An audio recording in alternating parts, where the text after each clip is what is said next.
All right, everyone, welcome back to BBB Sharing. I'm Evie George, Director of Ignite Sparked by BBB, and with me today I have Dr. Julia Lloyd. Hi, Hi. So tell us a little bit about yourself and what you do. I'm the head of school at Grove Christian School. It's a non-denominational Christian school. It's been around since 1978. And it is my job, but it's more appropriate to call it my calling. Yeah. And we serve almost 500 students, pre-K to 12, fully accredited Christian school. And we represent 95 different churches. So we are housed within Grove Baptist Church, but we actually represent a very large faith base. That's amazing. How many students do you all have? 471 when I left today. Wow. So I hope they're all still there when I get back. I'm sure they love it there. Give me a little bit of an idea of what the culture is like in your school.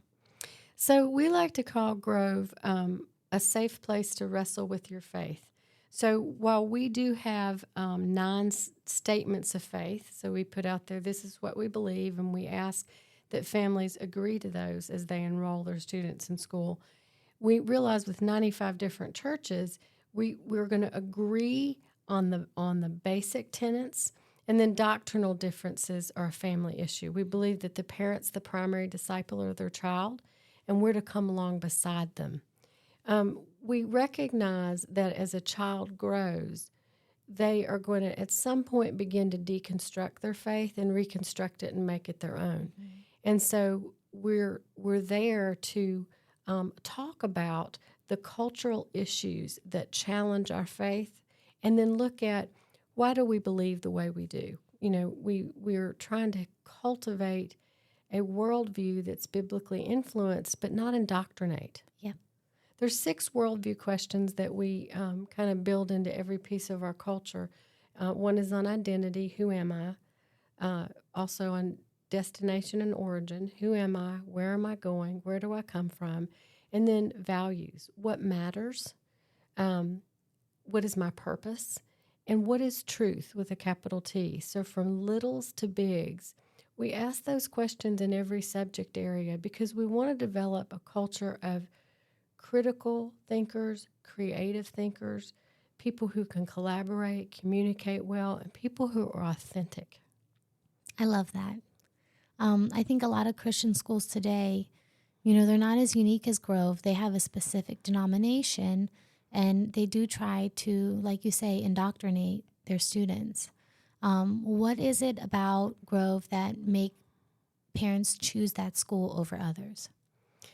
Well, one of the sort of unofficial mantras of Grove is if you are at a pep rally or sometimes in chapel, we'll say, once a part of the Grove family, and they respond, always a part of the Grove family.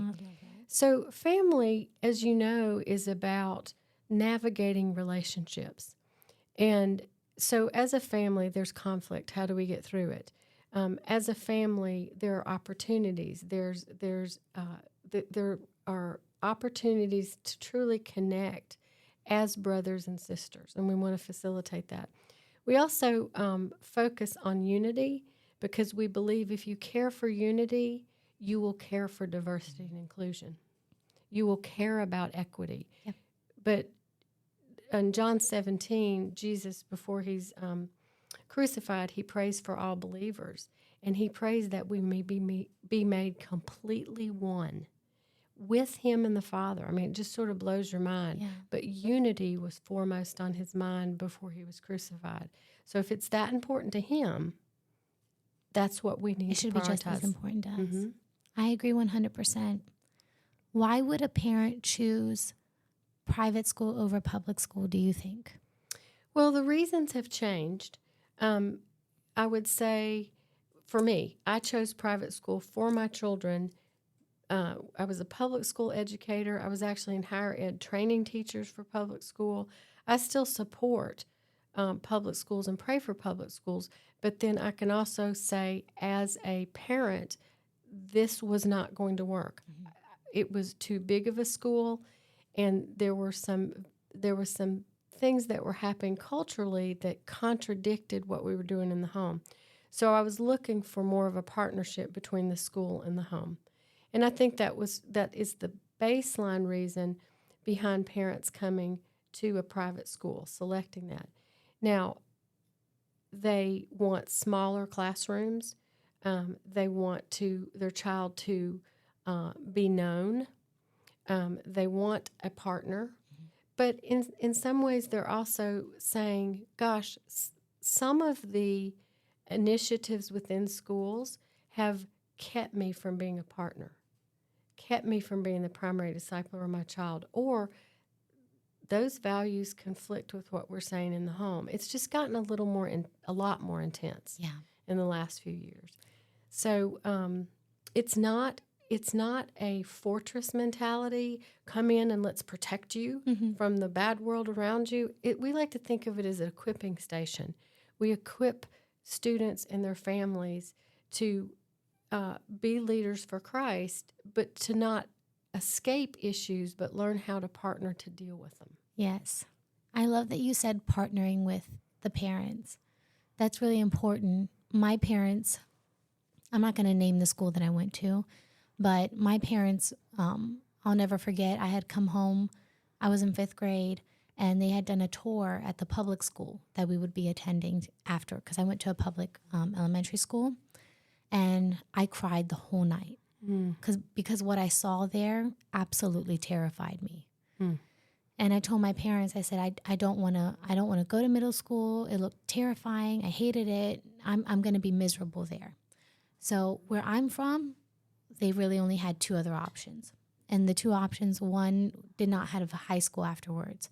The other one had a middle school and a high school in one building. So we did a tour of that school. I knew that some of my friends from my 5th grade were going to be attending, and I was really excited to start there. My first year, absolute anarchy. It was, I didn't know what I was walking into. I did not think I was going to be walking into the drama that I did. And as a 6th grade girl, I was thinking to myself, okay, maybe I shouldn't have overreacted as much as I had. I don't think to this day that it was an overreaction, because I do think that it was the better option than the public school. But you said this before, the culture of the school was not right. It was one denomination, and if you didn't agree with how things were done there, you were treated differently. And being Eastern Orthodox myself and growing up in the small town that I did grow up in, you don't meet a lot of Greeks. You don't meet a lot of Orthodox people there. And I grew up in Harrisonburg, Virginia. And we were seen as very, very different. I think you had mentioned this before when we were talking. You had a banquet. You now have a prom. Yeah. We had a banquet too. And we did not dance ever. There was some music played, but the music that was played was what the seniors chose to walk across. That was their song, their senior song. And my mom made me go. I did not want to go. The second year I had a good experience, but I do think I love what you say about your school, because my experience was not as great as that. Yeah, and it kind of breaks my heart that you described your 6th grade year as anarchy, because in general, middle school time period is chaotic all by itself. Yep. So what did you need your 6th grade year that you didn't get? Looking back, what I needed was I wanted to find my place at school. And it wasn't just a friend group. I wanted to find, I'm going to call it my niche. I knew that I loved reading and I loved writing, and I was looking for the soil to help myself grow in that direction. Unfortunately, my school focused on the students that did better in math and science. And so when I progressed in school and I showed my strengths in history and writing and reading, that was not nurtured. I was actually punished for not doing better in math and science because I wasn't able to take the advanced English courses, because I wasn't taking the advanced math and science courses.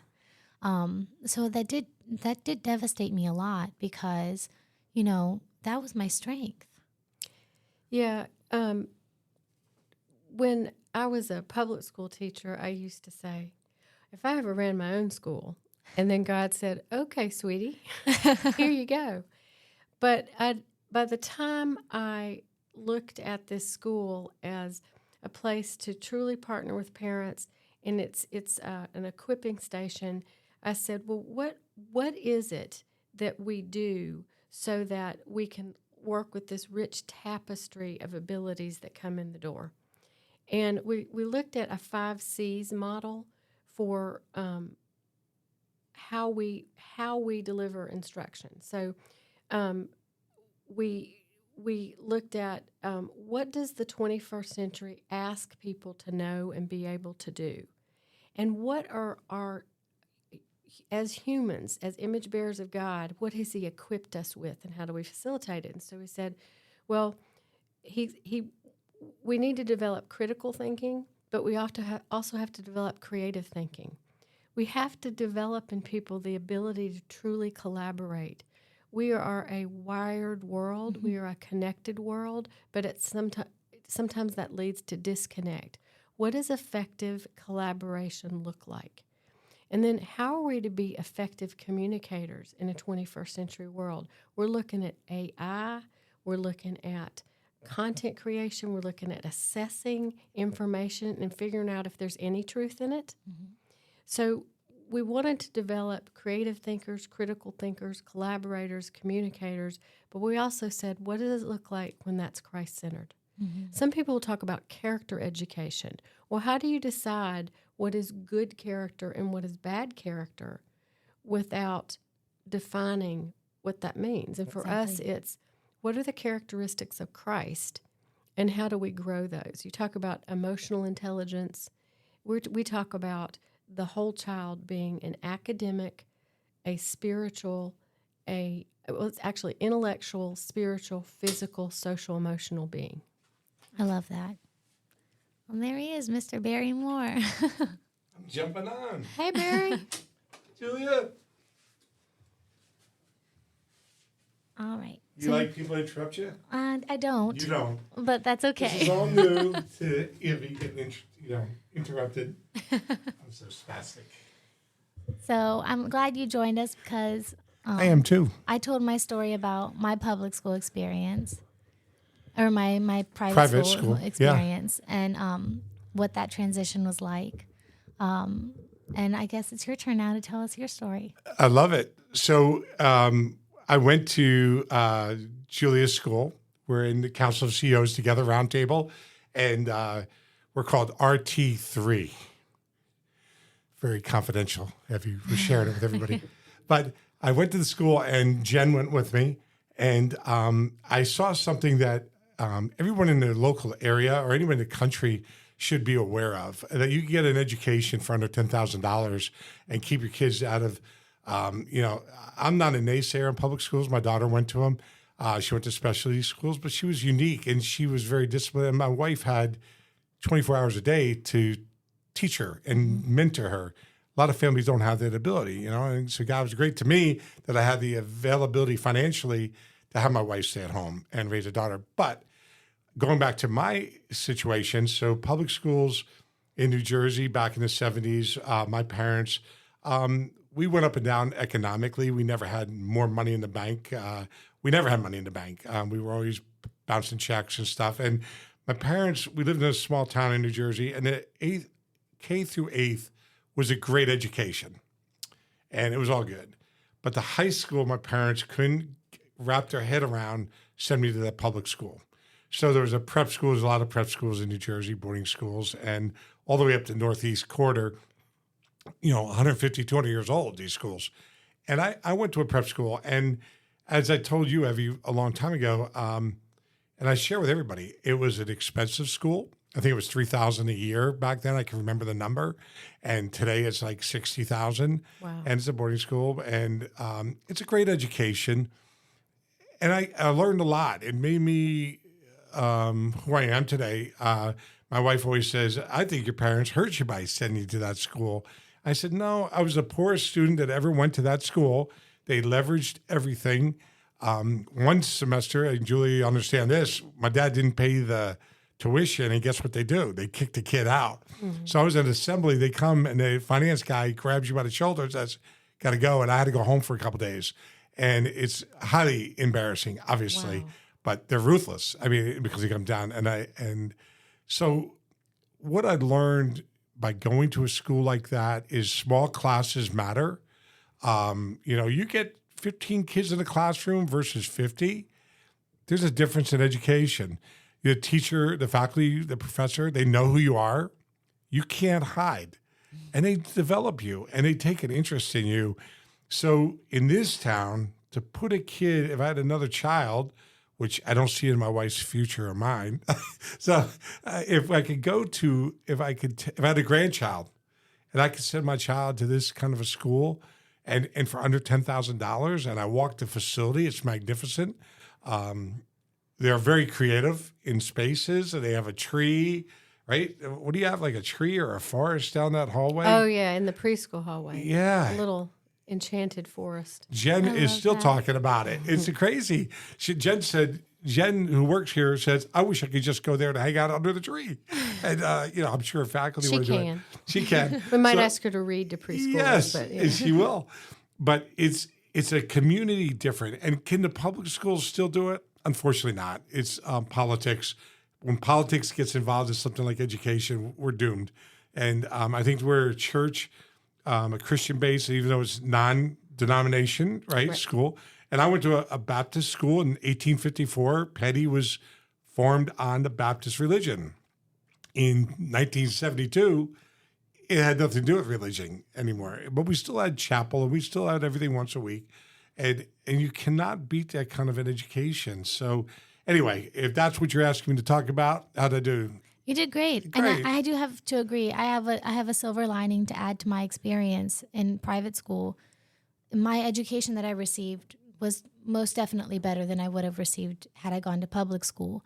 My communication skills were far better than my peers when I went to university. My writing was better, and my ability to read and stay on top of my assignments was much better than my peers. So that is a silver lining to it. However, it did break down my character as a person. And so it took a long time to bounce back from that. And I think that's the difference between is this a religious school or is this a Christian school? And we really have to ask that question honestly of ourselves. Look in the mirror. You mentioned you mentioned earlier, why do parents choose a private school? And I like to tell parents, we are called to meet and exceed state standards with a biblical worldview. Not Wow. just state standards aren't bad. They're saying, what does a kid need to know and be able to do to say you have mastered Algebra 1?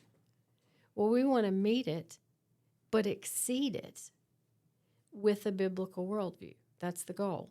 And you also mentioned the price point. Sometimes people associate the cost of private school with the quality. And we're very intentional about keeping this at a price point that's accessible for middle-class families. Because I listened to your story, and it breaks my heart. You weren't responsible for that tuition. Your parents were doing the best they can, but you were humiliated. Oh, absolutely. That's tears me up. So we provide financial aid for families that qualify for up to 50% of the tuition. I wish we could do more, but it's just over 10% of our operating budget is dedicated to allow for need-based financial aid. We don't provide financial aid to recruit certain candidates. It's just not the approach that we're called to take. It's need-based financial aid.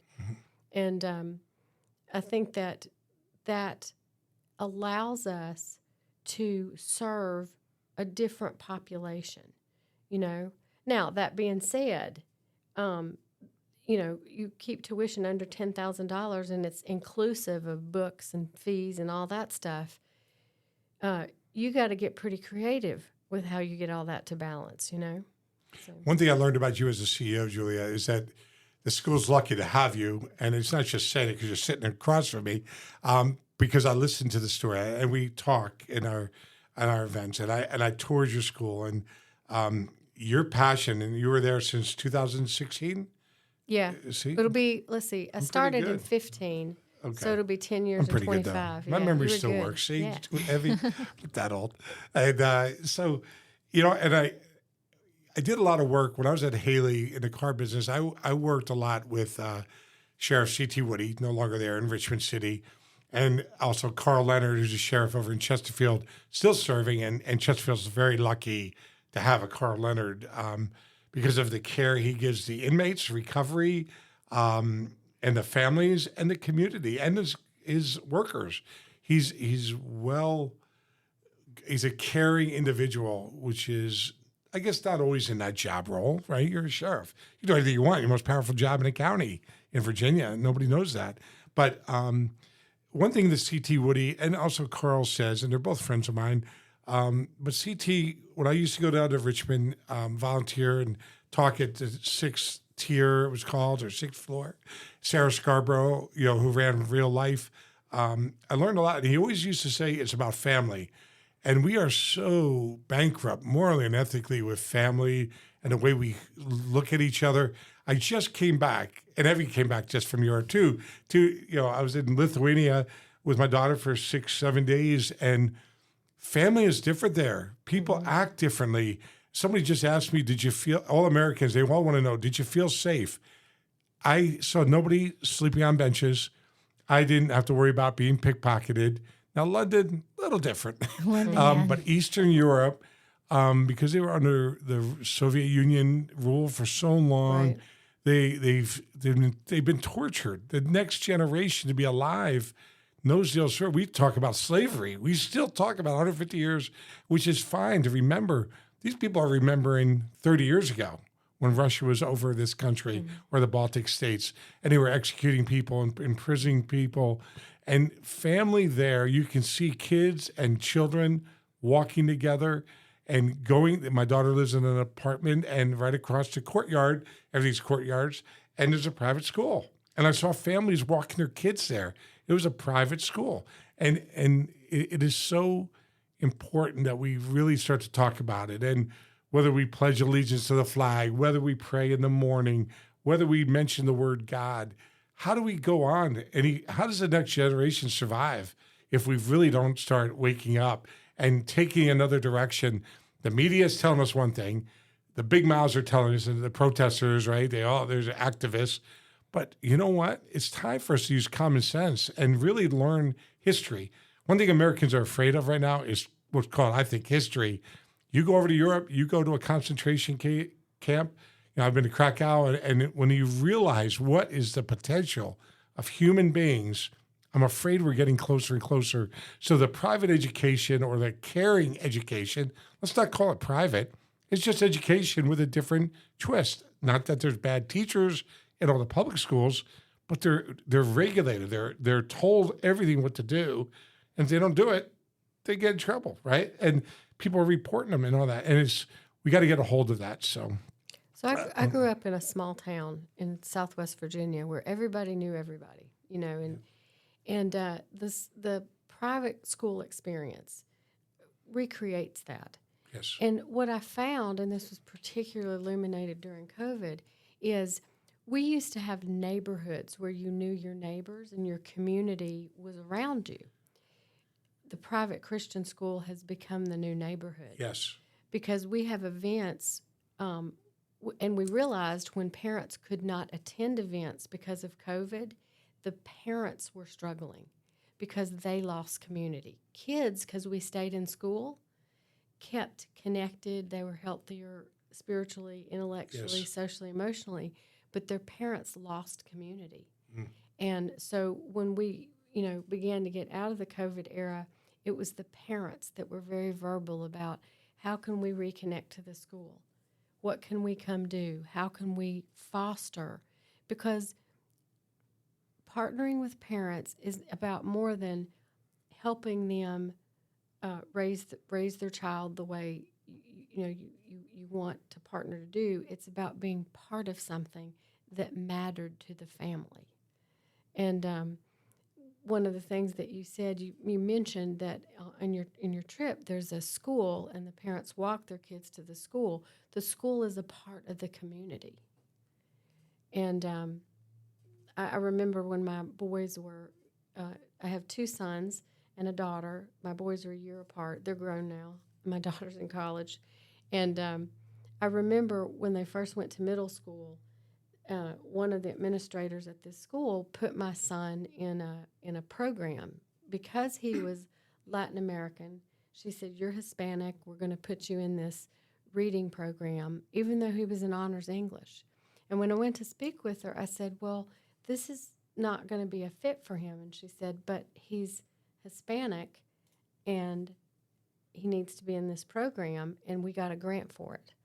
And I said, "This is going to devastate his sense of self if you're telling him he needs reading remediation and he's actually in an advanced class." She said, "It's my building, it's my decision." Wow. And I realized I was not part of a community. I was being told I could not partner to make decisions about what was best for my child. So here I am, a public educator, training teachers for public education, and I have a crisis of faith because I realized we were in opposition. And I've seen, in the last few years, it's more than just losing the community, the school being part of the community idea.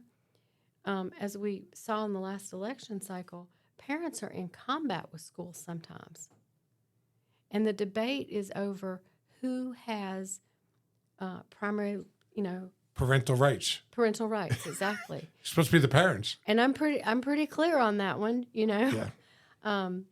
But I'm clear on it from a personal standpoint. I wanted to be part of a community, but you have to be part of a community that recognizes what your role is, and it doesn't get disrupted. Mm-hmm. If I could throw out one more thing, because I want Julia to come back, and Evie's running a program with Ignite and is going to have a lot of direct conversations, and we're going to spark a lot of thought processing. There's no right or wrong answer. I have my opinions. You got yours. Evie's got hers.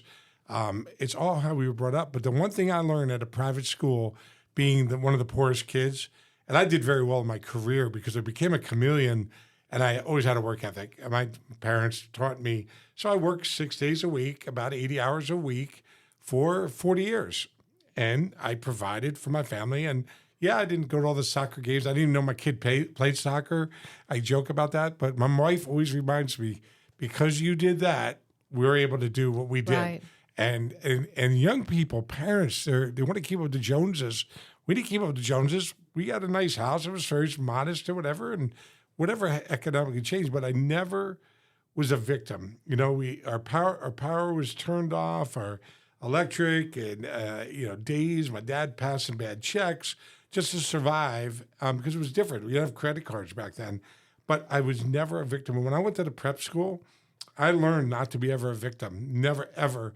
And so when I go to the food bank, it's and I know the food banks here, and it's a pet peeve of mine. We have figured out education, have schools like yours. Wonderful. Why are we still building new buildings, brick and mortar, more than your expenses for the whole year educating children? We are going to spend more money around the country building brick and mortar for new food banks to store food and to serve 450 cars, 1,000 cars. After a couple of generations, they didn't have a food bank.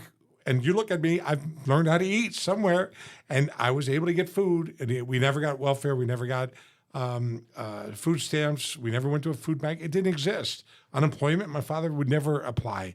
So we struggled. But why are we now so in tune with a Cadillac being in line to go through a food bank line to get food in their Cadillac that I might have sold them when I was in the car business? And I know their income. And they talk about getting food at a food bank. And why can't we intellectually sit down as people and find a way for people to be able to feed themselves? If it's a stamp and they have to go to one of the public grocery stores, U-Crops or Publix or a Kroger, why are we building more warehouses to hold food when we have what's called grocery stores? I just came back from a country. you could barely get stuff. I mean, it's a very wealthy country, but the little grocery stores in the city are literally 6 lanes. I mean, you can't get anything of quality. We are so spoiled, and yet we're giving that away in a food bank. So those will be discussions we're going to be doing with Evie and Ignite, and I hope you participate and bring some of your faculty, your parents, and all that, because we're going to have some really good conversations, and then we just got to be held accountable and execute a plan. That sounds good. All right. Thank you, Dr. Lloyd, for joining me today. Thank you, Barry, for coming in late. Even though you interrupted, we still had a good conversation. Again, this is BBB Sharing. Make sure you like and subscribe and follow us on social media, Ignite, sparked by BBB Central Virginia, on Instagram and Facebook. Thank you. Thank you.